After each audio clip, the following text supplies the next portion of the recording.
గత ప్రభుత్వము అందరికి అనుమతులు లేవని మేము తెలియజేయడం జరిగింది. ఆ రోజు తుడా చైర్మన్ గారు, అయ్యా దీనివల్ల మీకు వచ్చిన నష్టం ఏమిటి, 15,000 మందికి ఉద్యోగాలు వస్తాయి కదా అంటే మేమన్నాం, అయ్యా ఈ హోటల్ కట్టడం మేము వ్యతిరేకం కాదు, కానీ ఈ యొక్క అలిపిరి పాదాల చెంత కట్టడం అన్నది తప్పు.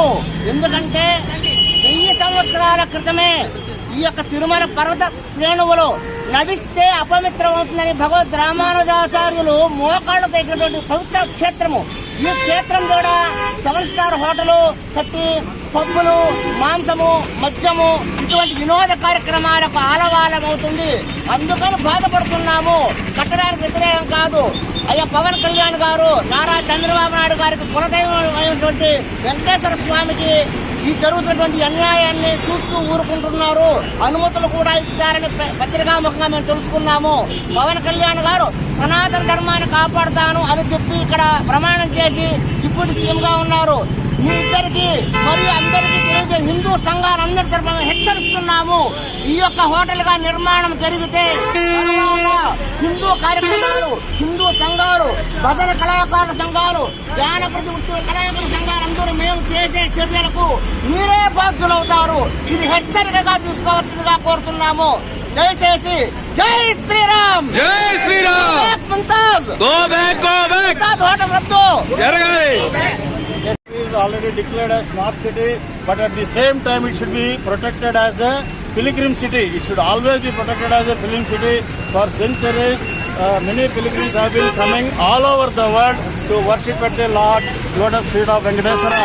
Recently, some GO has come to implement, to construct a hotel in the name of Mumtaz or Oberoi. This is against the Indian Hindu culture of the pilgrim city, sanctum sanctorum place of Tirupati.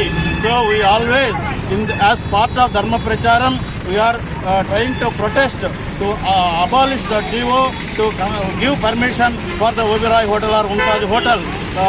Liquor and meat products should be banned at this holy place. Om Namo Venkatesaya. Om Namo Venkatesaya. అలాంటి సందర్భంలో ఆయన పవిత్రతని, ఆయన కొండల పవిత్రతని దెబ్బతీయడానికి కొన్ని అన్యమత సంస్థలు కానీ, అన్య మతస్థులు కానీ ఏదైనా నిర్మాణాలు చేసినా ఎవరు స్వార్థ ప్రయోజనాల కోసం, వ్యాపారాల కోసం ఎవరైతే ఈ హోటల్స్ నిర్మాణం తీసుకొచ్చారో ఇవన్నీ కూడా రద్దుపరచాలి, అన్నీ కూడా మానుకోవాలని చెప్పి నేను భగవంతుడి సమక్షంలో అందరినీ కూడా కోరుకుంటున్నాను. ఆ విధంగా పాలకులు వాళ్ళు కూడా సరైన దిశలో ఆలోచన చేసి ఈ కొండల పవిత్రతని, భగవంతుడి పవిత్రతని కాపాడాలని అందరికీ విన్నపం చేసుకుంటున్నారు. Govinda Govinda.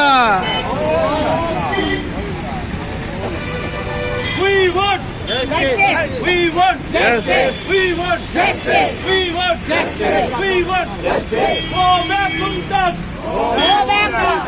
Go back Mumtaz. Go back Mumtaz. Go back Mumtaz. Go back Mumtaz. Go back Mumtaz. Go back Mumtaz. Go back Mumtaz.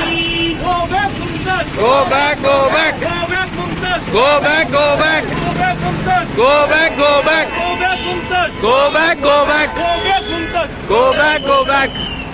Oberoi, go back, go back. Oberoi, go back. Oberoi, go back. Oberoi, Go back.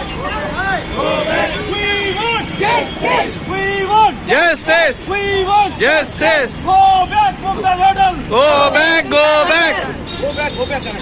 Go back Mumtaz. Go back, go back. Go back Mumtaz. Go back, go back. Go back Mumtaz. Go back, go back. Go back Mumtaz. Go back, go back. Go back Mumtaz. Go back, go back. Go back Mumtaz. Go back, go back. We want Justice. We want Justice. We want Justice. We want Justice. We want Justice. Jai Tirumala. Jai Tirumala. Jai Tirumala. Jai Tirumala. Jai Tirumala. Jai Tirumala. Hindu సంఘాలు మొత్తం కూడా తిరుమల పవిత్రతను, తిరుపతి పవిత్రతను, ఏడుకొండల పవిత్రతను కాపాడడానికి కంకణం కట్టుకొని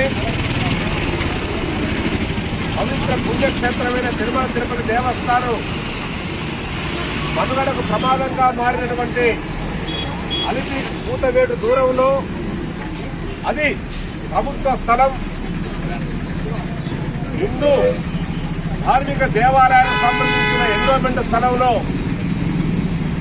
అన్యమత ప్రచారానికి సంబంధించినటువంటి ముందాది హోటల్ నిర్మాణానికి అది గత ప్రభుత్వం కొత్త ప్రభుత్వం కూడా నిర్మాణం చేయడానికి అనుమతులు ఇవ్వడం అనేది హిందువుల యొక్క పవిత్రతను దెబ్బతీయడానికి ఈ ప్రభుత్వం చేస్తున్న దుర్మార్గమైన చర్య. అందుకే జాతీయ స్థాయిలో